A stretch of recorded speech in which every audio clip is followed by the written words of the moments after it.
এই মুহূর্তে স্টার জলসার ফ্যানেরা সাথে অনুরাগের ছোঁয়া ধারাবাহিকটি যারা নিয়মিত দর্শক তাদের সবার মুখে একটাই প্রশ্ন যে অনুরাগের ছোঁয়া ধারাবাহিকের প্রধান নায়ক সূর্য মানে অভিনেতা দিব্যজ্যোতি দত্ত কি ধারাবাহিক থেকে পুরোপুরিভাবে সরে গেলেন আর কি কোনোদিনও তিনি ধারাবাহিকে ফিরবেন না। তাহলে অনুরাগের ছোঁয়া ধারাবাহিকে কি নায়ক বদল করা হলো? এবার থেকে দীপার অপোজিটে কি অর্জুনকে দেখানো হবে? আর অর্জুনের সাথেই কি শেষ পর্যন্ত দীপার মিল হবে?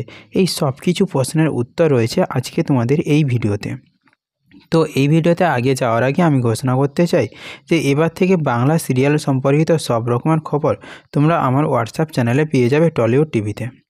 আর যে চ্যানেলের লিঙ্ক তোমাদের দেওয়া আছে ডেসক্রিপশান বক্সে এই ভিডিওর, সেখানে কোনো ভিডিও না দেখেই পোস্টের মাধ্যমে জেনে নিতে পারো যে বাংলা ধারাবাহিকে সব রকমের খবর। তাই তাড়াতাড়ি গিয়ে সেই চ্যানেলটি জয়েন করে নাও। তো এবার ফিরে আসা যাক ভিডিওর মূল বিষয়বস্তুর উপর। সত্যি সত্যি কি সূর্য মানে অভিনেতা দিব্যজ্যোতি দত্ত অনুরাগের ছোঁয়া ধারাবাহিক ছেড়ে দিলেন?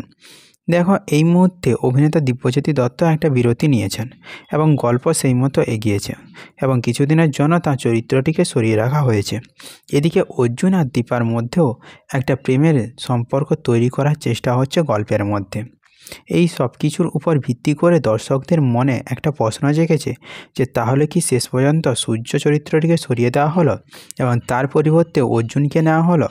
দীপা আর অর্জুনের শেষ পর্যন্ত মিল হবে? কিন্তু আপনাদের সবাইকে আমি এই কথাটা জানিয়ে রাখি যে এটা কখনোই হচ্ছে না। গল্পের প্রয়োজনে এই মুহূর্তে সূর্য চরিত্রটিকে সরিয়ে রাখা হয়েছে। দীপার মনে এখনও পর্যন্ত সূর্যই রয়েছে, অর্জুনের কোনো জায়গা নয়। অর্জুনকে সে সম্মান করে কিন্তু ভালোবাসে না, ভালোবাসার স্থানে সূর্যই রয়েছে।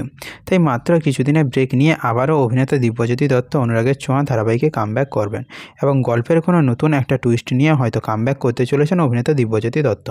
তাই অনুরাগের ছোঁয়া ফ্যানেদের ভয় পাওয়ার কিছু দরকার নেই, কারণ তাদের সেই সূর্য দীপা জুটি এখনও ভাঙেনি।